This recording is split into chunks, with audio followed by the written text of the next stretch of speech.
Decided. I want one of those Eric Johnson Virginia Stratocasters. But I'm gonna build one.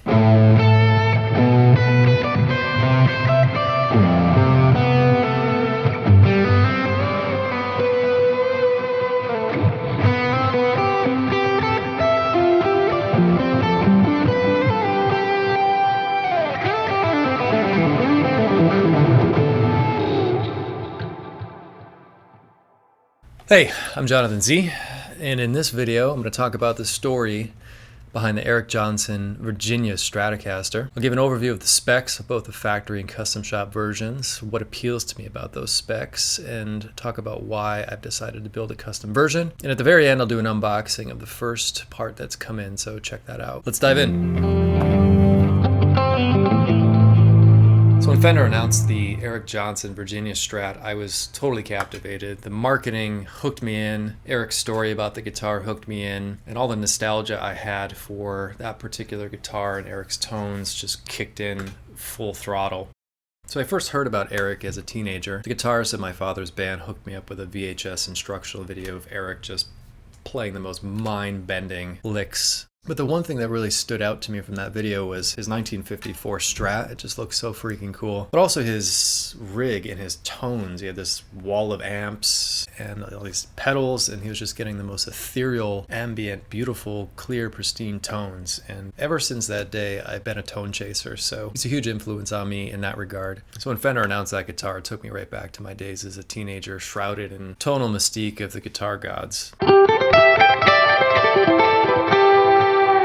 But so even though I was totally hooked and lusting over one of these guitars, I fought off my gear acquisition syndrome. And so why is that? So there's certain specs I'm totally intrigued by and other specs that aren't really my cup of tea. The first spec that I'm really curious about is the Sassafras wood. So while Eric has played several vintage Strats over the years, as well as having many different signature guitars made, it wasn't until reintroducing Sassafras that he was able to feel like he captured the essence of his original 54's voice again. Eric describes that wood as having a bit more punch and more push, so for that reason I'm super curious to check that wood out.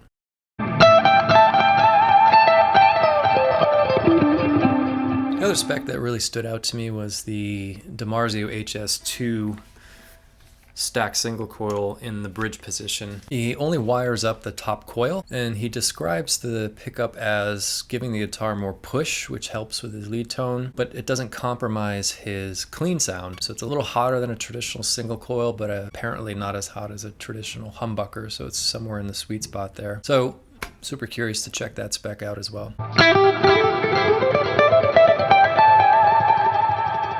So some of the other features that appeal to me: the fingerboard radius. So Eric had his original 54 fingerboard planed down from a 7 1/4 inch radius to a 12-inch radius like a Gibson. I have a 12-inch on this guitar. I really enjoy that. It's super comfortable for me, and I play a lot of Gibson style guitars as well, so it feels like home base for me.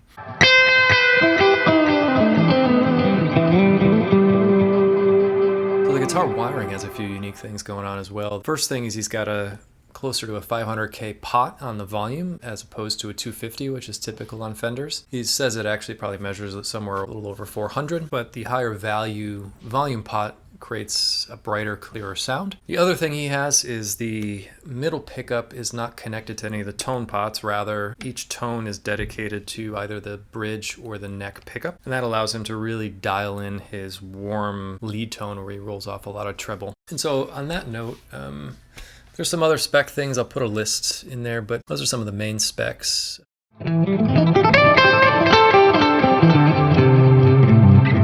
So some of the specs that I don't love as much, that aren't suitable for my preferences. Number one, the Kodo pickup sound. So that doesn't have a big use for me. The neck shape. Eric's guitar's got a V-shaped profile, which my parts caster back there is a Warmoth boat neck. It's V-shaped. I prefer more of a C-shaped, 59 shape neck profile. And then lastly, when it comes down to the aesthetics of the guitar and the price point, I love the look of the custom shop version. It has a flamed out 3A maple neck that looks absolutely killer. And it just looks a little more authentic. You know, the factory version, they're using kind of some aged plastics. Headstock shape is a little bit different between that and the custom shop version. And the tint on the neck, they do that vintage amber tint on the factory version, which I don't care for. And so $9K for the custom shop version, I just didn't see that happening. So what I've decided to do is build my own. There's two main reasons why I've decided to build my own version. So first reason is price value. I believe I can get closer to the custom shop version at equal or less than what it would cost me for a factory version. Now there's some pros and cons to that. One is the resale value of the parts caster won't be as good as the Fender factory version, but I'm willing to take that risk to get what I'm looking for. The second reason is, of course, I can get the specs I want, and that's primarily around the neck configuration, getting the neck shape that I prefer, the neck finish I prefer, and just going for the overall look that I prefer in terms of the coloring and tone and figure, etc.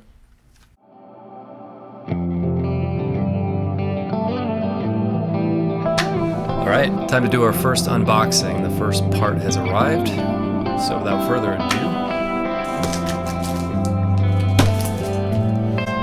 what's in the box? Let's find out.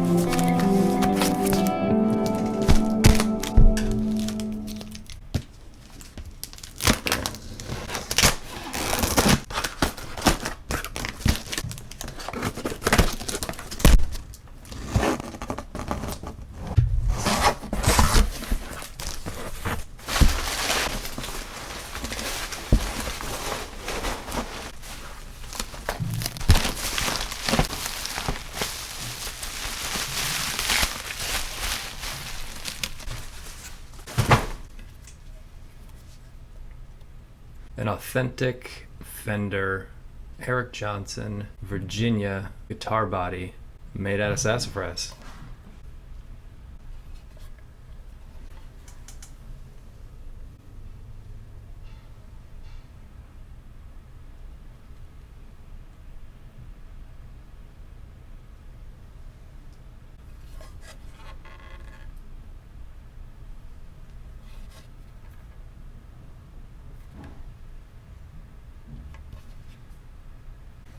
Very cool. So this is the piece that was really the catalyst for me deciding to build my own version of Eric Johnson's Virginia. As I mentioned before, I was lusting over one of these guitars, but the specs weren't completely right for me, so I didn't purchase one. But then this body popped up on Reverb, and I instantly had the idea to build a custom version. This would enable me to do that. It's a genuine Sassafras body. So yeah, I didn't hesitate. It is a two-piece body, and the seam runs right here. I guess that was deliberate. Eric talks about how he wanted the components of the guitar all to mount to the primary piece of wood. And visually, I'll take some photos as well, but it's very well done. Blends in nicely, unless you know to look for it. It's really undetectable. The grain is very tight. It's a nice subtle pattern there, which I dig. I purchased this from the Stratosphere, and from what I understand, they buy new Fender guitars and then they part them out. And so that seems to make sense. This guitar appears like it's been assembled before. You can see all of the mounting holes have been drilled. There's dust everywhere. You can even see some imprints in the finish where the input jack was. You can see some imprints where the pickguard was. You can definitely see some imprints around where the neck was bolted. It's in near mint condition. You can tell it's been handled. Needs a polish up for sure. So the body's finished in nitro. Seems to be a fairly thin finish. I don't know if it's a modern nitro formula with plasticizers and so on, or if it's more of a true nitro formula that will crack and be susceptible to temperature changes and all that good stuff. I do know the custom shop version seems to have some weather checking on it, which looks pretty authentic. So if anybody happens to know what kind of nitro formula is used on the custom shop version versus the factory version, that'd be super cool to know. So drop a comment down below if you happen to know. This was in the package as well.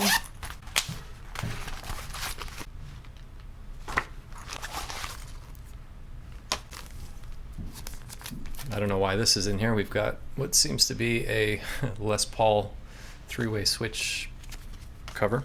We've got some Allen keys, some Fender stuff, but it looks like we've also got the certificate of authenticity. We have unboxed the first ingredient. I'm super excited to hear what this thing sounds like. We've got a ways to go. So that wraps up the first video, guys. Thanks for watching. And stay tuned for more videos like this. I've got a bunch of videos planned in this series. In the next video, I'll do a deeper dive on the particular specs I'm going for and the different parts that I'll be sourcing. And after that, there'll be a bunch more unboxing videos as parts come in. Expect to see some videos on the assembly of the guitar, where I'll be teaching myself how to level frets, crown and polish frets, put oil on the neck to finish it. I may need some pointers from you guys. Other things to look forward to, I'll also be doing some A/B testing on various pickups, see what is the right match for this particular guitar. I'll also be doing some A/B tests with the saddles. Eric has a special saddle on the E string on his guitar, so I plan on buying a couple different saddle types to see what difference that actually makes, so stay tuned for that. So if you like the video and you're interested in following me on this journey, please do subscribe. I think it's gonna be a ton of fun. In the meantime, keep rocking, and I'll see you in the next video.